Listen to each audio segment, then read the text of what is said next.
Family didn't come to my birthday because I selfish and cheated on my wife. Its wife told them to disown me and sign the house over to her, but I ruined her plans. And then, my 30th birthday was supposed to be a milestone. I'd been planning the party for weeks, nothing extravagant, just a backyard barbecue with close friends and family. Linda, my wife, helped organize most of it, or so I thought.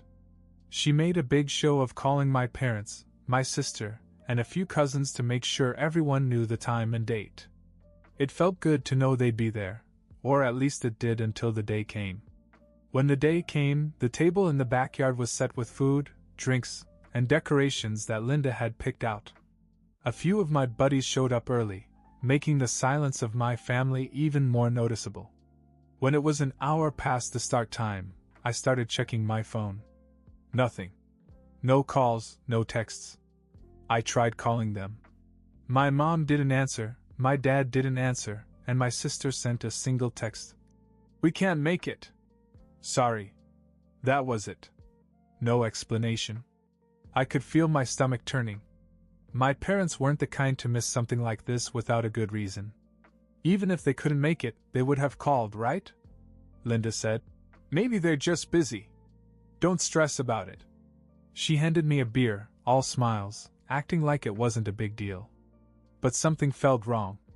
It didn't help that I could hear her on the phone earlier that day, whispering in another room. When I asked who she was talking to, she demurred and said it was her sister. The party went on, but I couldn't shake the unease. My friends tried to cheer me up, and my son, Danny, kept asking when Grandma and Grandpa were coming. I didn't know what to tell him. The truth was, I didn't know what was going on. After the guests left and Danny went to bed, I sat with Linda in the living room. "Why do you think my family didn't come?" I asked. She shrugged. "Maybe they didn't want to drive all that way." I nodded, but I wasn't convinced. My parents had never missed a birthday before, and I didn't think they'd skip my 30th without so much as a phone call. Something just didn't add up. I told myself I'd call them in the morning and get to the bottom of it. The next morning I called my mother again. No answer. I tried my dad. Same thing. Finally, I texted my sister and asked her if everything was okay. It took an hour, but she replied, "I don't think we should talk to you right now." That hit me like a punch in the gut. My fingers hovered over the keyboard. I didn't know what to say at first, but I finally typed back. "What are you talking about? What's going on?" The answer came quickly this time. "You know exactly what is going on. Don't try to spin it." Spin what? I had no idea what she meant, but now I was panicking. I sent another text. "I really have no idea what you're talking about. Just call me." No reply. I stared at my phone for what felt like an eternity before deciding to drive the 400 miles to my parents' house the next weekend. I needed answers. The week passed. Linda seemed normal, or as normal as she could be. She didn't ask much about why I kept checking my phone or why I seemed so stressed. When I brought up my family, she just shrugged and said, "Maybe they're upset about something. People get weird sometimes." It didn't help. If anything, it made me more suspicious. She seemed too calm. On Friday night, I packed a bag and told Linda I had to go check on my parents.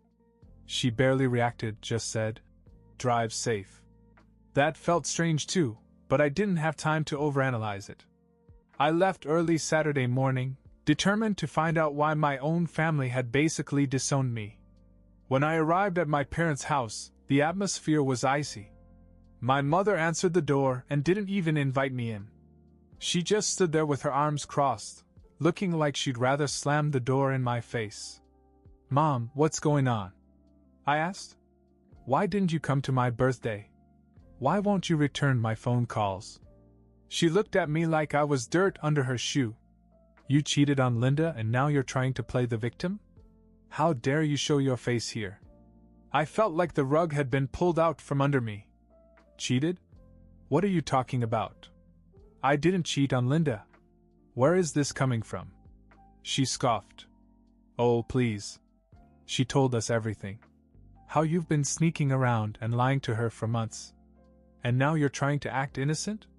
You men are all the same. All of us? My father interrupted, giving her a sharp look. Speak for yourself.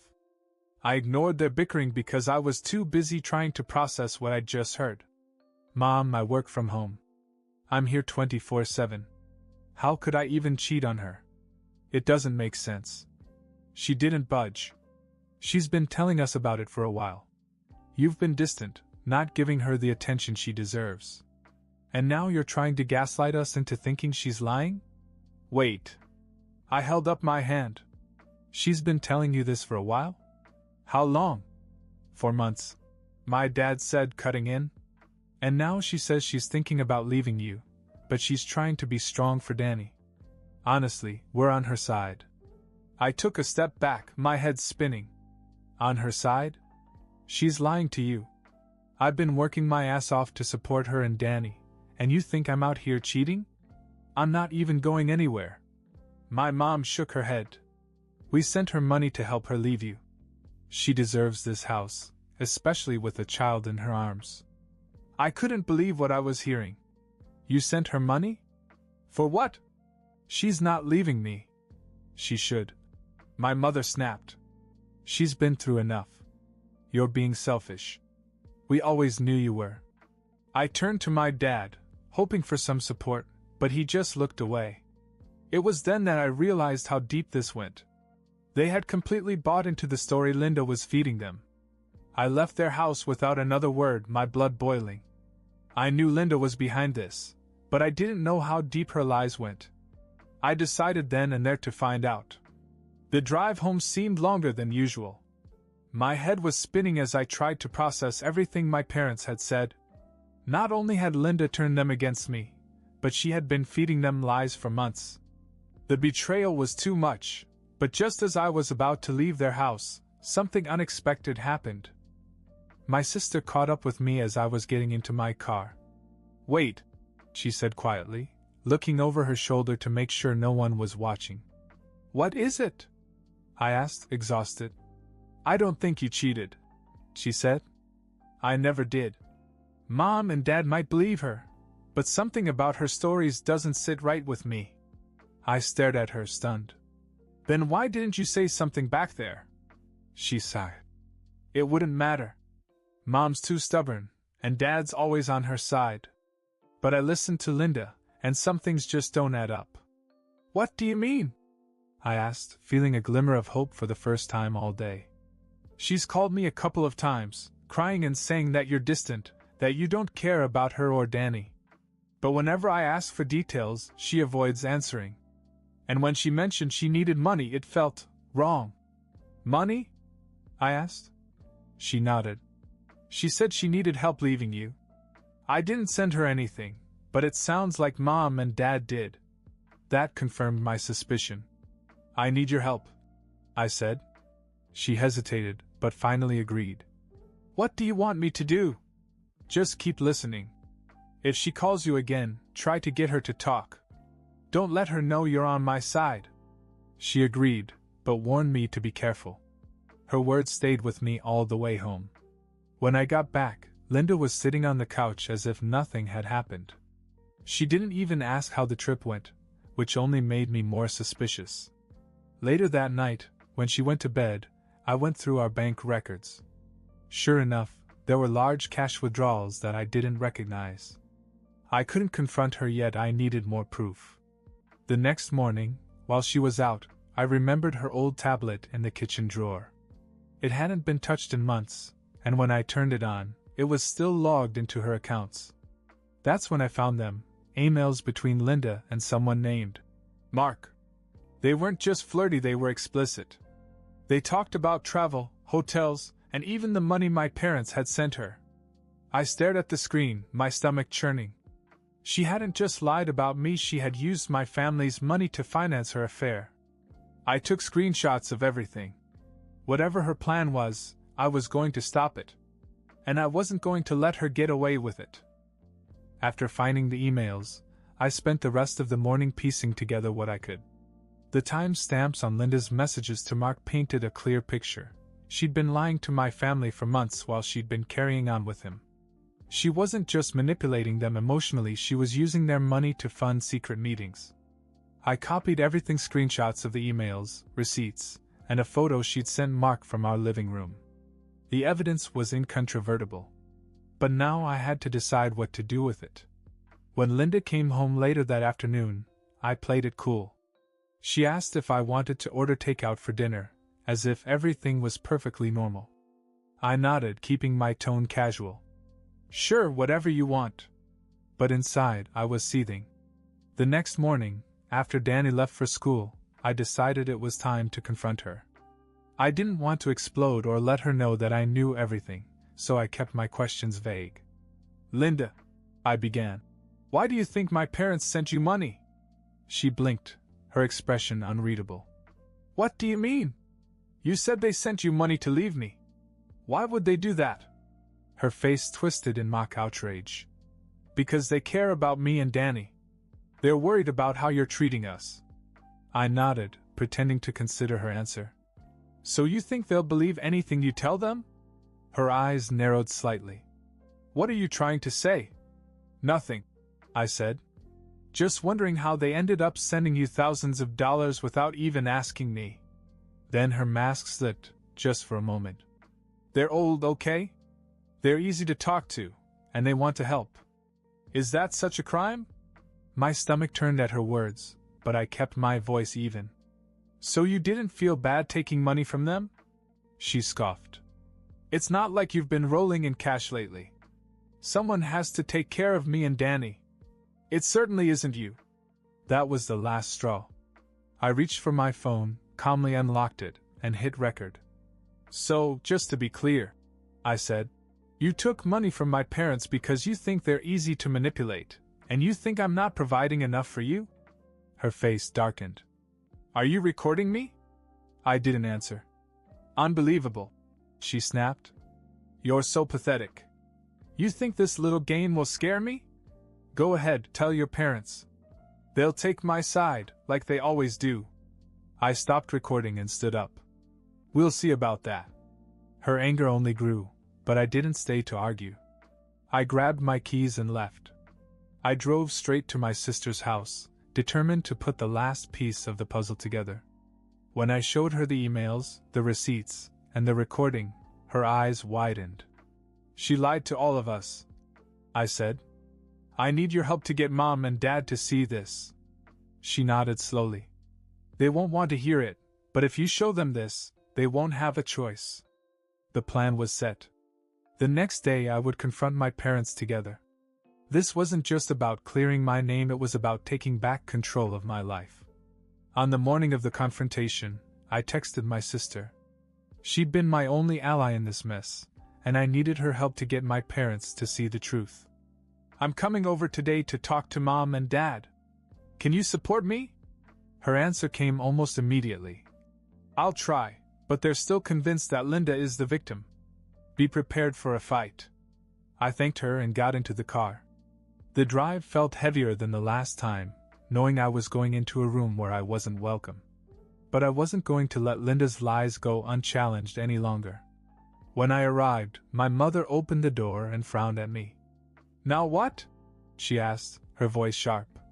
We need to talk, I said, stepping inside without waiting for an invitation. My father was sitting in his usual place, but his expression hardened when he saw me. My sister stood near the kitchen, arms crossed, avoiding everyone's gaze. What could you possibly have to say after everything you've done? My mother snapped. I took a deep breath and pulled out my phone. I'm here to show you the truth. My dad rolled his eyes. Oh, this should be good. Ignoring him, I opened the emails I'd saved and handed the phone to my mom. These are messages between Linda and a guy named Mark. They'd been seeing each other for months. My mom's eyes narrowed as she scrolled through the messages, her lips pressed into a thin line. My dad leaned over to watch, his expression skeptical at first, but slowly changing as the emails laid everything bare. Hotels? He muttered. She used the money we sent her on hotels? My mother's hand began to shake as she read on. This can't be real. She's a mother. Why would she do this? Because she lied to you, I said. She played the victim, manipulated you, and used your money to cheat me. My father frowned, his face darkening. How do we know this isn't fake? Linda said you're trying to make her look bad. My sister finally stepped forward. It's not fake, she said. I've been suspicious of her for a while. She used to call me crying about him, but her stories never made sense. And when she started asking for money, I knew something was up. This proves it. I nodded, grateful for her support. There's more, I said, pulling up the recording. I recorded her admitting to manipulating both of you. She even said she thinks you're easy to fool because you're old. My mother's head shot up, her face pale. What did you just say? You heard me, I replied. Then I hit play. Linda's voice filled the room, calm and calculating at first, then angry as she admitted to manipulating my parents and using the money they sent. She even mocked them, saying they'd believe anything she told them. When the recording ended, the room fell silent. My mother's hand shot to her mouth, her eyes filled with tears. She used us. She lied to us. My father leaned back in his chair, his jaw clenched. That woman will never set foot in this house again, he said quietly. She's been lying all along, I said, my voice steady. And she had you convinced that I was the bad guy. Now you know the truth. I left the house soon after, feeling both relief and anger. My parents had finally seen the light, but it didn't erase the months of betrayal and manipulation. When I got home, Linda was sitting in the living room, legs crossed, sipping wine. She looked up at me with a smug smile. Let me guess, she said. Your parents still hate you. Actually, I said, dropping my keys on the counter. They know everything. I showed them the emails. Played the recording. They're done with you. Her smile froze, and for the first time I saw a flicker of panic in her eyes. You're lying. Am I? I said, pulling out my phone. I have all the proof I need. You lied to them, you stole from them, and you betrayed me. You're done, Linda. Her face twisted with anger. You think you'll win? I'll take Danny, I'll take the house, and I'll take every last penny you have. Try me. I stared at her, calm on the outside even though my blood was boiling. Go ahead, I said. But this time you won't be the one controlling the narrative. I left her there, angry and stunned, and went to a hotel for the night. Tomorrow I'd meet with a lawyer to set things in motion. Linda thought she was untouchable, but she was about to learn the hard way that her lies had caught up with her. The next morning, I met with my lawyer and laid it all out on the table: the emails, the bank statements, and the recording of Linda's confession. He didn't sugarcoat the situation, but he assured me that we had a strong case. It will take time, he said, but with this evidence, you can secure custody of your son and protect your assets. I left the office feeling lighter than I had in weeks. It wasn't over yet, but I finally had the upper hand. When I got home, Linda wasn't there. At first I thought she might be out with Danny, but then I noticed her closet. It was half empty. Her toiletries were gone, and her laptop was missing from the kitchen counter. She'd left. Danny was at school, so I called his teacher to see if anyone had picked him up early. No, she said. He's still here. That was a relief. Linda may have left me, but she wasn't going to take Danny. Later that night I got the call I'd been expecting. Hey, it's Linda, she said, her voice casual, as if nothing had happened. I just wanted to let you know that I'm moving in with Mark.